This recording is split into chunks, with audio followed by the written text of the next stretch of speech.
Currently, 83% of the American populace, when polled, thinks right now is a bad time to buy a house. Could 83% of the American populace be wrong? I think they could. And here's what I mean. Are you ready? Ladies and gentlemen, boys and girls, children 18 plus. You are tuned in to the Loan Officer Podcast with me, Dustin Owen, and my main man, JC. John Coleman. Dio, what is popping?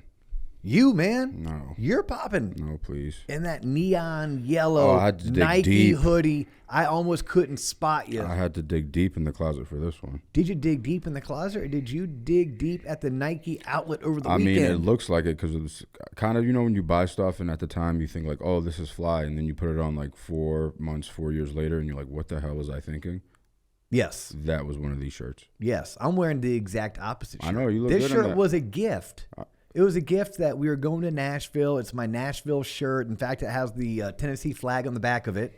Like a tiny tag, like not like the flag. The flag. And yeah, I walked into the studio this morning. You're like, oh, I like your shirt. It's like the third time I've worn it, but every time I wear it, I get a compliment from someone that I respect, like you. Thank you, man. I appreciate that. Yeah, so you're wearing old ass clothes that you never wear. Nope. I'm wearing new clothes that I don't wear. Yeah, so it sounds about right. Yeah, sounds about right.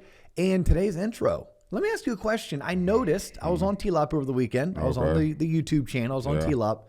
And I noticed, have we changed up our intro music? Yeah. Yeah, was that with some intentionality? Yeah. What happened? No, copyright is what happened. Oh, seriously? Did someone reach out to us? No, you know, YouTube be hitting you up, but, you know, I ain't trying to, you know, really go into litigation, so okay, I just changed it. But we were asked not to use we can, but I just want to start phasing it out because, like, we're in a new phase of TLOP, so I thought, like, why not throw it in? You know, sometimes they throw a new jingle in, your favorite Monday Night Football intro. I'm like, oh, I see what you guys did there. It's like the same thing. Okay, so, like, we're Carrie Underwood. The old stuff was Hank Williams Jr. Before both of them. I don't think I remember Monday Night Football before the two of them. And it may even be like Sunday Night Football anymore because you know how when the networks flip-flop, all of a sudden the things I was used to seeing on Monday Night Football, I now see on Sunday Night Football. Correct. Okay, so what you're saying is that we are an evolving, growing organization. Correct. You are a evolving, growing professional. Yeah. And we're constantly looking for betterment. Yeah. And this is part of that betterment. We'll still have the jingle like on your LinkedIn posts and, you know, places where we won't get dinged for copyright. But, okay. You know, that makes sense. You know? Look, at the end of the day, you're either growing or you're dying. Yeah. And our goal is to be a growing organization, and we're asking people to come grow with us. That's positive reinforcement, Dustin, because if I were you, I'd be like, get the hell away from me. Yeah, bro, did you see that guy on Instagram? No. You know I didn't. I'm to the point. No. I wish I could remember his name. I'm going to have to go back and find him because I want to give him some love. He found one of our old reels. This is a clip from the show that you created into a reel and we posted. This dude has 1.3 million followers. And he used something that you created, and he bespoke his commentary over it. Yeah, that's huge. And then he gave us credit. That's amazing. I was like, damn, bro, thank you. In the field of creativity and creatives, like that's our biggest form of payment. You know, I had to go back and rewatch it 3 different times because at first I didn't know if he was taking the piss out of me or if he was like agreeing with us. Yeah, no, you haven't lived in England if you don't know the term taking the piss. Making fun of somebody. I know. Okay.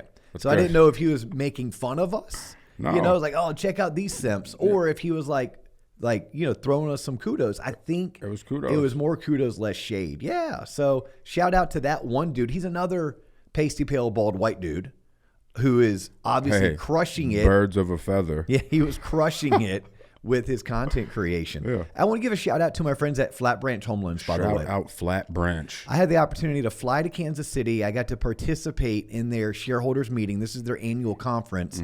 It's a 2-day event. So they're one of those companies where they're an ESOP. That's an employee-owned company. Their founder, Jim, had sold the company to the employees a few years ago. But, I mean, everything from, Alana, Jamie, Dennis, Gina, Karen, like the list could go on and on. Bren, our friend Renee Rodriguez, he was also invited to come participate in the event. They're doing something really good there in the Midwest, like really good. I was mad impressed. So I told them all I would give them a a quick shout out. Ross, shout out to Ross. Somebody, Tracy, like someone's going to get pissed that I didn't shout them out, but I promise y'all, I had such a great time. I was honored to be a part of it. So thanks for the invite, and I look forward to next year's event. How about that? Just throw that one out there. I look forward to next year's event. This is awesome. But yeah, so let's jump into today's episode. Good for you. We have a lot on the plate. A lot. Okay. Like one of those things that we have to get off the plate is booking our next TLOP exclusive. Tim Brahim, just going to name drop a little bit. Oh, shit. Legend in the mortgage industry. Someone I looked up to when I was getting into the industry. Yeah, someone that when I look at what we're doing at TLOP and I look at what he did at Loan Toolbox, I find some similarities. Yep, just going to go ahead and put it out there. We're pretty close to inking a commitment from Tim to come donate his time for all of the listeners and followers of TLOP. And he's someone that we want to learn from because he's been hella successful in this industry for decades and decades. So, but we won't bore them with that right now. We'll tease them with it. Good job. But what I do want to jump into, and home buyers, this is for you. Like, look at me. Look at me. What is that? I am the captain. Yeah, look at me. I am the captain now. No, I'm not the captain at all. I'm somebody who takes information, disseminates it, and tries to reproduce it in bite-sized, consumable chunks for your betterment. Okay, that's what I'm trying to do here. But there's been a lot of noise around, is now a good time to buy? In fact, we have an entire presentation. My partner, Mike Smalley, who crushes it in the mortgage industry. He's a who's who, a top 1% of the 1%ers. Okay, he was coaching a group of loan officers a couple weeks ago, and the whole entire presentation, it was like half the group was LOs, half the group was realtors. He had about 200 people on this call. And it was called The Cost of Waiting. And Mike is really what inspired me because Mike had some great slides and he had some great information, some infographics. And it was eye-opening that 83% of the American populace, when polled, stated, yeah, now's not a good time to buy. It's not right. The rates are too high, man. What the hell? Yeah, they're waiting for the next housing market to crash. They're waiting for rates to come down. So they're waiting. Whatever waiting means, they're waiting. Now, I'm assuming if you're waiting, does that mean you move back in with mom and dad because you're not paying rent? Does that mean, like, what does waiting really mean? Because if you're waiting and you're paying rent, man, I don't know where you live. Well, I do know where you live. I don't know where the listeners all live. But I can tell you this, rent ain't that much cheaper than owning, right? Meaning, like, if I wanted to go rent an apartment in Orlando, Florida, and feel safe about where I live, feel proud about the neighborhood that I was a part of, I'm probably dropping 2 G's. It's probably $2,000 a month minimum just to get started. So 1 bedroom, 1 bath unit. But yeah, at least. That's not even talking about renting a house. You know, like if I wanted to go rent a home, that's probably $2,200-$2,300 on the beginning side of things before it gets to $3,000 or $4,000 a month. Okay, so the cost of waiting, I'm always baffled. I'm like, well, okay, what are you waiting on? So, John, you would say, what would you be waiting on? Why would you not be buying real estate? I would tell you honestly, for me, and you can answer this question, I don't think I'm ready to buy a house, Dustin, because that seems really paperwork intensive. That seems like it's going to take a long time when I can just run up to this clubhouse in this apartment complex, hand them my ID, take a tour, and then the next day move into the apartment. So really, I'm kind of lazy, and the fear of like doing all the work is what keeps me renting. Okay, that's a great concern. It's also valid, and I'm sure a lot of people feel the same exact way. And I've never thought of it that way because I'm willing to exchange some of my time for money. I always am. I'm for sale. Like me as Dustin, I am for sale. Now, there's certain things that are $500 an hour. There's certain things that I'll do for $50 an hour. And some things it may be $5 million an hour based on the extreme ask. But normally, no, $500 an hour. That is what I'm looking to make for my time. So when I sit back and I think about, well, that paperwork that you're just, let's not call it lazy, so we'll call it afraid to touch. I'm like, okay, but becoming a homeowner, statistically, and I have a bunch of notes written down, but homes have appreciated since, I don't know, let's just say 1942, John. Since 1942, homes have appreciated by, on average, 4.92%, and that takes into the years where they went down in value. Which, let me ask you this real quick. If you were to guess, over the past 70 plus years, do you know how many times homes have not gone up in value? 3 years. Three times? It's 6. Oh, okay. So home ownership has taken an L 6 times out of the past 70 years. That sounds like a winning record. That's beyond a winning record. That is like... That's hard to say, winning record. Winning record. Winning record. Yes. Like that puts the New England Patriots dynasty... Never heard of him. ...to shame. Okay. There has been 5 times where it was a tie. It was an even Steven 0%. But that means over 60 years out of the past 70 plus, like 72, 73, yes, homes have appreciated. And when you average that appreciation, it's 4.92%. So let's just round it down because I like to be safe. Mm-hmm. Well, you don't want to do a bunch of paperwork. You don't want to go buy that home for $300,000 or $400,000. Okay, what you're telling me is you don't want to earn 4% on $300,000. Okay, you don't want to earn $12,000, John. Like $12,000. How much work would you be willing to put in for $12,000? Can I answer that for you? At a minimum, it should be at least 160 hours. Because 160 hours is 1 month's worth of working for someone else. And 160 hours is, what's that, 4 weeks times 40 hours a week. And if you could make $12,000 work per month, you're making $144,000 a year.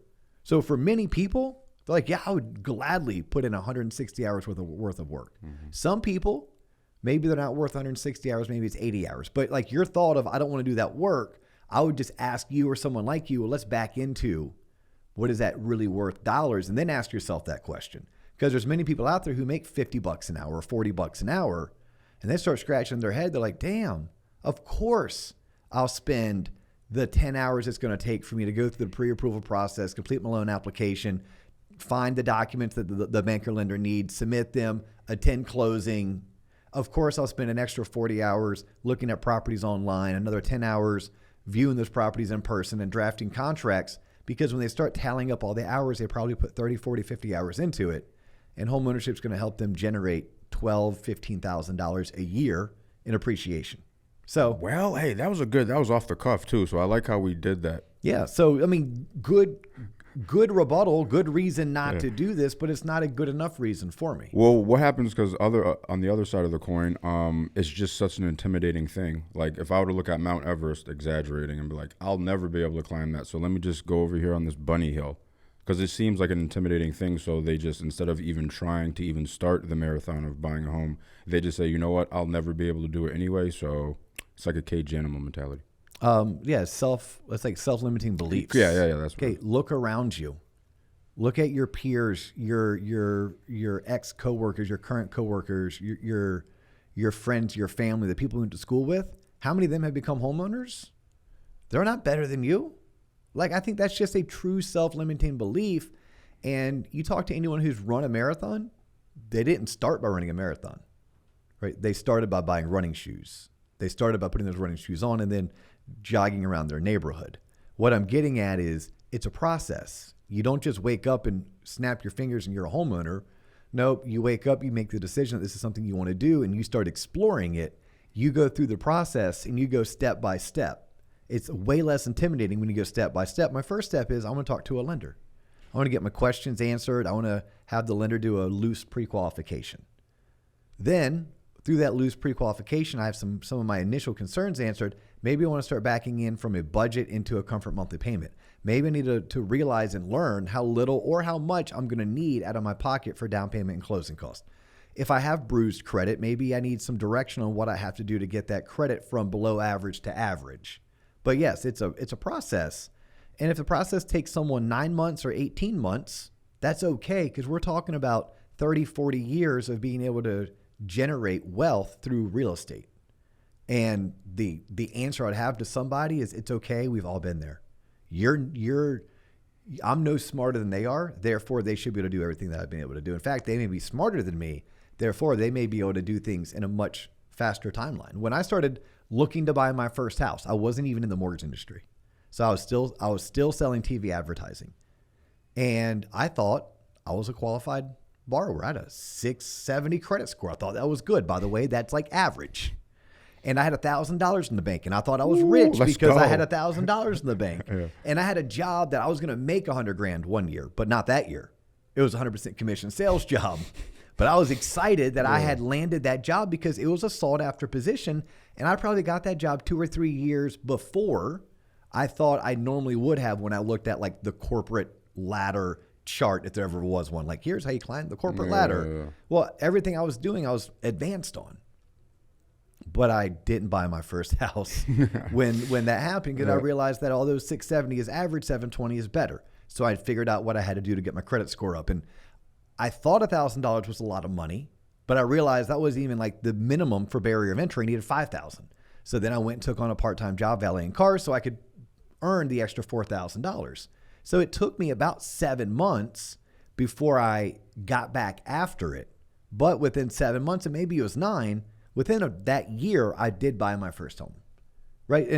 But you got to put yourself out there. So for anyone who is thinking the way that you're thinking, please take what I just shared as like a real personal story and understand that you're normal. You're ordinary. This is what it is like. Don't think of yourself anything less than ordinary or anything less than normal. And if this is something you want to do and you're at a place in your life where you think you're responsible, like you're a responsible adult, you can handle the responsibility of home ownership, then yeah, you have to start someplace.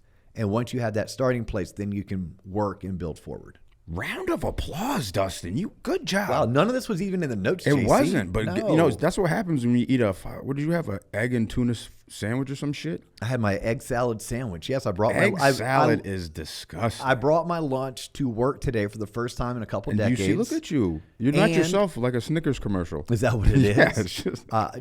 truth be told, I love egg salad, but that's what you have to do when you have kids who dye Easter eggs and you have all these hard-boiled eggs in your refrigerator. Come on. Well, they either go in the compost or they get turned into egg salad. We turned them into egg salad. Or you put them in mailboxes of people you don't like and let it fester. That's what you're talking about. That works too. So let's slide back to how I kicked off the episode. It's crazy to think that 80%, 83 actually, think that now's a bad time to buy.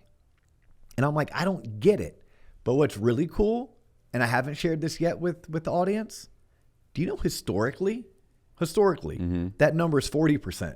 Like when we look at the past 10 or 15 years of data, 40% of polled people think that now's a bad time to buy, which is asinine when we have data that goes back to 1942 that literally says homes have appreciated 60 plus years out of the past 70.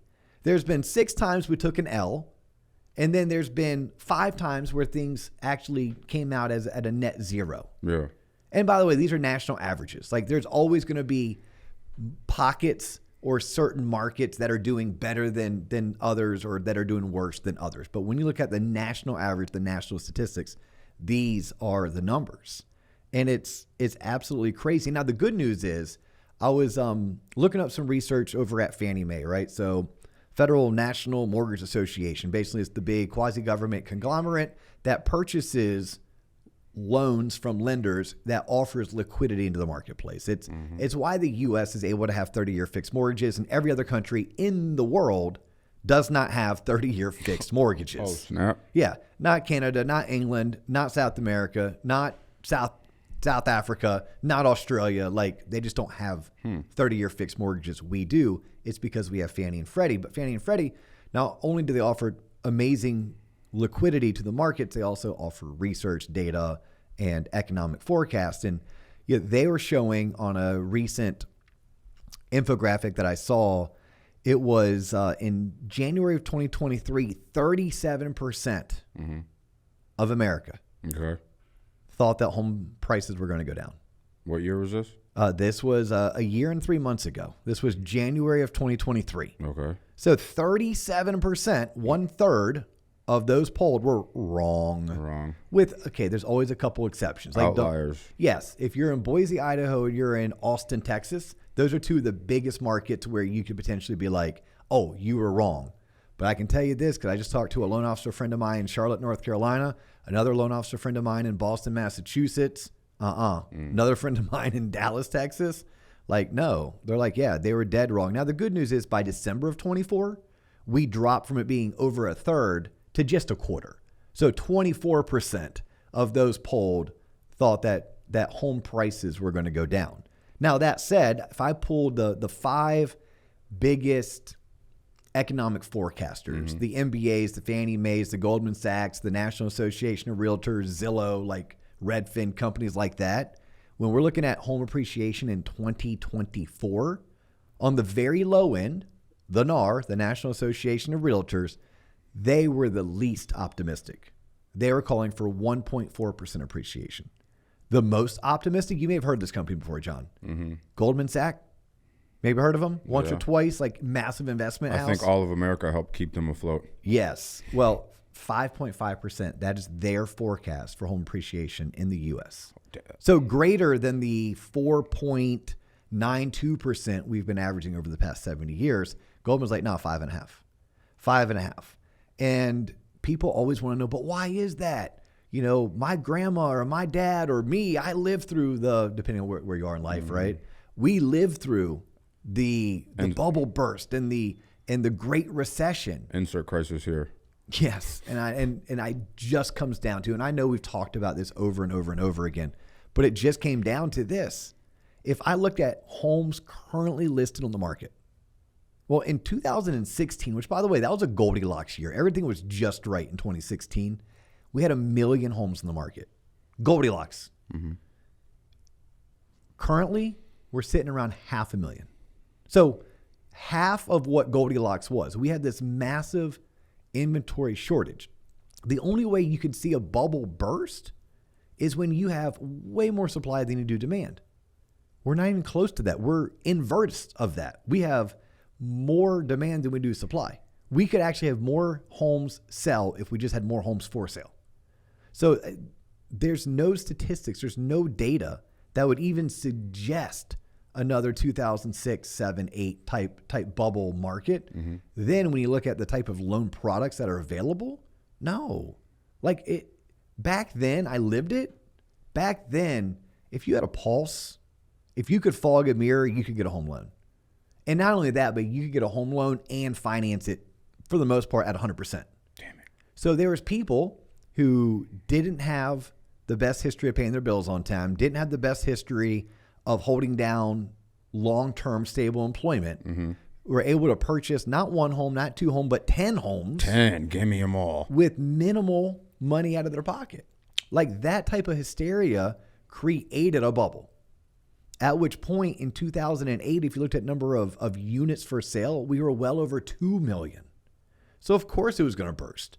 We had easy, free money that made everyone think they were the next rich dad, poor dad, millionaire next door real estate investor. And they didn't have any barriers of entry for financing. And all of a sudden, that house of cards came falling down. We don't have that. So that's always a myth that we have to like consistently dispel. Like we have to consistently y'all, there's a reason why that was a one-time economic event. Do you know why we didn't talk about COVID or something like COVID in 2010? Because there was no COVID? Yeah, or 1990 or 1970, because there was none, right? So we lived through that COVID event, that worldwide pandemic, that hysteria. And in 10, 20, 30 years, let's hope that we don't have to go through what we went through, because it is one of those once in a lifetime events. So I have a question for you. I've heard you say this ad nauseum about there's no housing bubble, and you've explained it pretty well. So just to help entertain me, what are the people that are saying there is a housing bubble? Like, what are their points of reason? None. It's typically people who aren't in the know. The purpose of this show is truly to give people information so it's bite-sized, it's digestible, and so that they can learn, right? So you could be a home buyer, 100% this is for you. But what about real estate agents? What about mortgage professionals? What about people who work in homeowners insurance or in the title industry? Yes, this episode is for you because you need to take this information and push it out to anyone who may be ill-informed. It just comes down to being ill-informed. I mean, it's very much someone sitting back and waiting for the aliens to come and take over. That's me, though. Okay, cool. They're already here. Yeah, I don't know what evidence you have of that, and and whether or not it's going to be good or bad for the human race, but it sounds cool, and it's fun to believe in. So it's like people that say it's more like clickbait then. Like, oh, there's a bubble. And then you come down to the thing. By the end of the article, they're talking about something completely different. We're always going to have our conspiracy theorists. Now, there's always economic events. I mean, when COVID was happening, I remember one of my managing partners coming into my office saying, this is it. This is the end of the road. We're never going to do enough loans to pay our bills. We're going to have to lay off all of our staff. Home prices are going to absolutely get crushed. This is it. Like, world is ending. Well, anyone who lived through it, or the exact opposite happened, or the exact opposite. Now, maybe that's because of, not even maybe, it was due to government intervention. It was due to the fact that we all figured out how to work from home and how to consume online, and how to utilize things like DoorDash and Uber Eats, and restaurants had to shift, and all of a sudden they were still able to make their food, but we had to come pick it up and wear a mask while we got it. And grocery stores still produced groceries, but we had to have them delivered and they were put out. I mean, like, we did all those crazy things, but there are those worldly events. I mean, if the U.S. got drug into a war, a la a World War or a Vietnam type war, could that have some kind of an impact? What is AI going to do? Who knows, right? But we're not putting that back in the box, so we're just going to have to figure out how to live with it. So there's always the unknown, but when I'm looking at the known, when I'm looking at 70 plus years of data, rarely has it made sense to wait. Like, the cost of waiting, there's a massive cost. The benefit to waiting, rarely is there a benefit, with like one exception. Like, if someone said, I need to wait because, and I start thinking about, what's the because? Well, because I need to get my credit score up. Okay, that just means you weren't ready. Because I need to make sure I'm more solid in my employment situation. Okay, that tells me you weren't ready. I need to save more money. That just tells me you weren't ready. But if you're ready, both in life and career, financially, and you're wanting to wait, every time I run the numbers, I cannot come up with the math that tells me where waiting made sense. And I'm going to share some of that math with people. Okay, the first math I want anyone to understand, and these are like, you can look this up, and I'm going to shout out to my friends over at Keeping Current Matters. Loan officers, their product is called Bridge Builders. You should check it out because they daily post really good content, informational content that is pro-housing, and they have the math to back it up. But they recently had an infographic. The spread between someone who owns a home versus someone who doesn't own the home as it pertains to their net worth. What do you think that spread is? Like, do you think it's like, oh, people who own homes are 10 times more wealthy than people who don't own homes? Or are they 5 times more wealthy? Or are they 20 times more wealthy? Like, where do you think they are? People who own versus people who don't own. You're not allowed to gamble yet in Florida, like sports bet. So unless you go to the Hard Rock. So. Oh, does that mean you're not going to bet me? You're not going to answer? Spread, and I was like, let's go with 65%, Alex. 65 times. I mean, if I did 65%, we'd have to like reverse engineer that one. I told you, I suck at gambling. What? Okay. Yeah, so I would just give it to you. 65 times. Yeah, more. 40 times. Oh, okay. I was in debt. 40 times. That's a lot, though. Yeah, so think about this. The average renter, their net worth is $10,000. That's the average renter. The average homeowner, their net worth is $396,000. That seems like a lot more. Yeah, it's just about 40 times more. Oh, shit. So when someone's like, oh, yeah, I'm going to wait, there's a difference between waiting when you're ready or just not being ready. Because many of us, I had to wait a year because I wasn't ready. I didn't wait because I was trying to time the market. Like, you don't time the market. This is not what we do. We're not day traders. Okay, like when I invest in my 401k, do you think I'm trying to time the market? No. Nope. I'm dollar cost averaging that shit. You know what that means? Hell no. Here's a terminology for you. Dollar cost average just means I invest every month systematically because I'm not trying to time the market.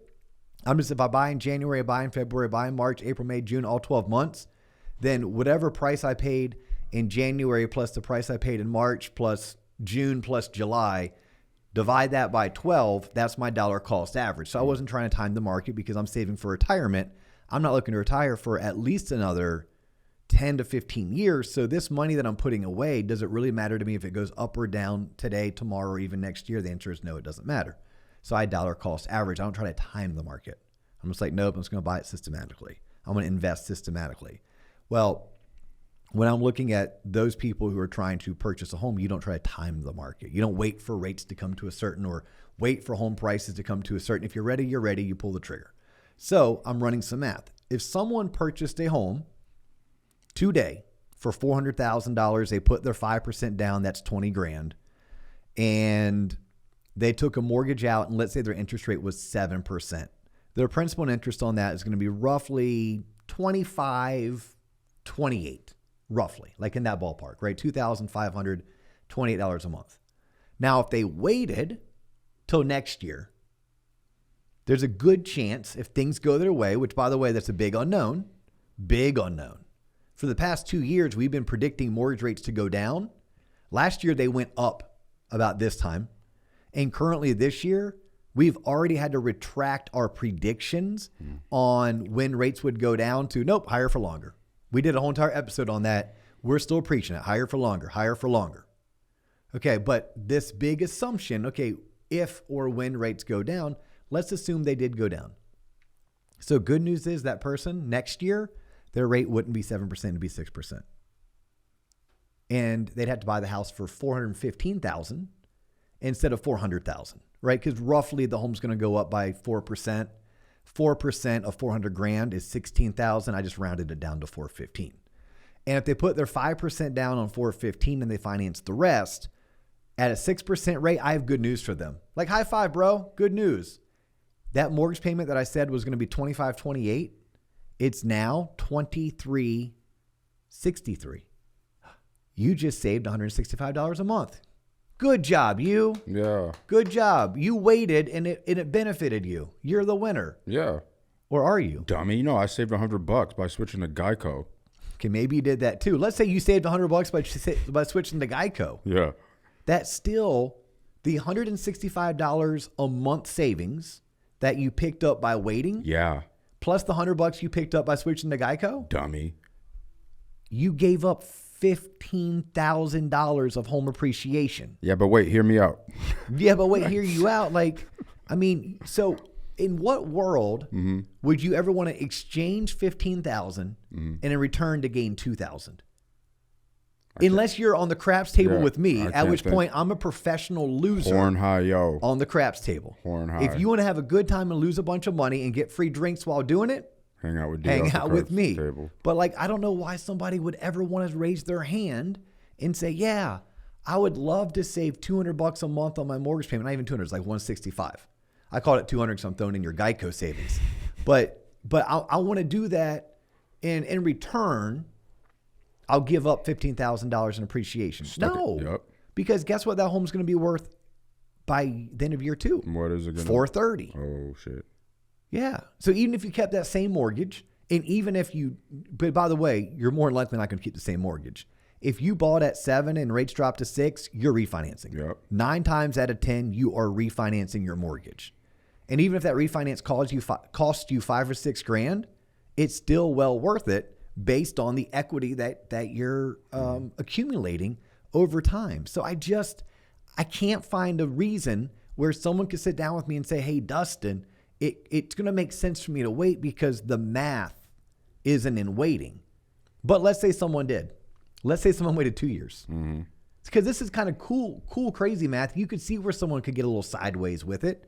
If you waited 2 years and that same $400,000 house you're now buying for $430, but instead of getting a 6% rate today, a 7% rate today, a 6% rate in a year from now, what if in 2 years from now you got 5.5%? Yeah, dummy. I timed the market and you're hella wrong, Dustin. Cool. So now your mortgage payment's $23.20 instead of $25.28. Mm-hmm. That is a difference of roughly $200 a month. Yep, I win. Do you win? I don't know. I mean, you gave up $30,000 in appreciation. What? $30,000 so you could save $200 a month. What? $2,400 a year. In what world would you ever want to just give up $30,000 in exchange for $2,000? And if so, if that's how you like to do business, can I please make you a client of mine? And it's like telling a kid, hey, I'm going to give you 4 $10 bills. Yes, done. And you give me one of your $100 bills. Sold. I have and the more, kid's like, yeah. I have more bills than you, dummy. I win. Correct. That's about the same argument. It's basically trying to steal from a 3 or a 4-year-old, except for people are voluntarily raising their hand saying, yeah, you can come steal from me. So I know this math. So basically you're calling 30 to 45% of people who aren't ready to buy children. I mean, they think that way. Yeah, and it's really you think like a child. Yes. Yeah, their thought process is just not. It's one of those. It's difficult to make a decision if you're not informed. It's difficult to make a decision if you don't have the math in front of you or the science, the data. Mm-hmm. We live in the information age. Like, we have data that backs this up. You can get out your Excel spreadsheet. We can run the numbers. We haven't even geeked out. Like I mentioned Mike Smalley earlier, because he does this whole class, this whole presentation, and maybe we can convince him to come do it for the TLOP community one day. But it does this whole presentation where he even factors in what if you were renting. Because rent's going up, by the way, by 4% per year. So your $2,000 this year is $2,080 next year. It's $2,200 a year after that. So if you don't buy, when you buy, you at least lock in that payment. Like, you're locking in your principal and interest payment. Yeah, sure, your taxes and insurance will fluctuate a little bit. Eventually, you'll drop your mortgage insurance, and that means your mortgage payment goes down. But maybe your HOA dues go up. But these are all expenses that you're going to have regardless of if you paid cash for the house or whether you got a mortgage. And the same thing applies when you're renting. You have renter's insurance, and you have various costs that go up and down, but rent goes up. So Mike can really geek out on people just using an Excel spreadsheet, let alone there's loan officers out there that use Dave Savage's product, Mortgage Coach, and they crush it doing total cost analysis with people. We're not even getting into that. This is just hey, y'all, these are the numbers. You get to make that choice. You today get to sit down and decide, am I going to let myself stay ill-informed and make irrational decisions based on not having the information? Or do I want to be one of those people that recognizes that 60 out of 70 years, my home's going to go up in value. In the 10 years, it doesn't go up in value. And by the way, this is if history repeats itself.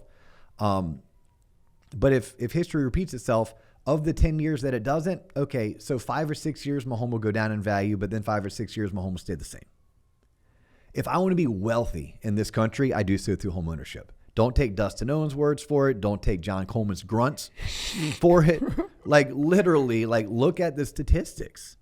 It's renters have $10,000 on average in net worth, and homeowners have over $396,000 in net worth because they became a homeowner.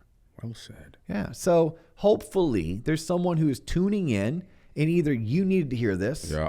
Maybe your adult children needed to hear this. Yep.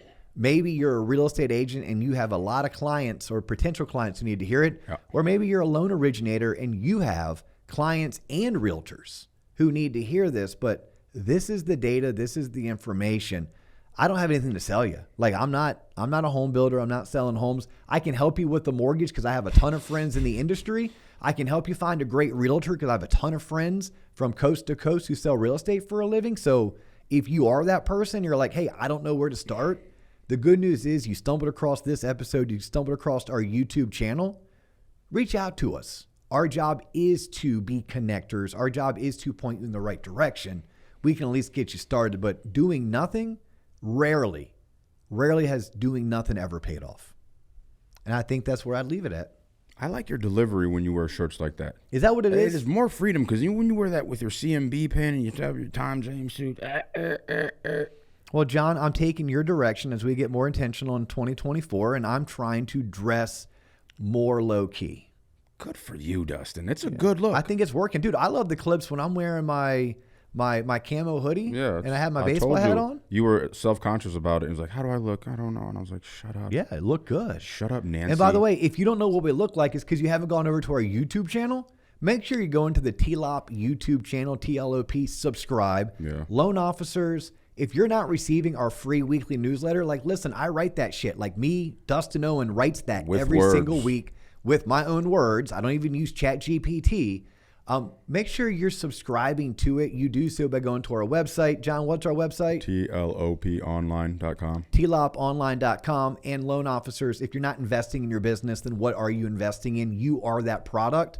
Y'all need to find a really good coach or a coaching community to be a part of.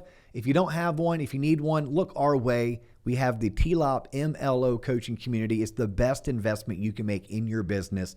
Dollar for dollar, there's nothing out there better. You can find out all of those details on tloponline.com, and keep coming back and checking for more, because we'll tell you where we're going to be speaking at next live, when our next free webinar is, and we'll continue to take your request, and we'll create the content that you want to learn more about. He's John Coleman. I'm Dustin Owen. That is all the time we have for you today.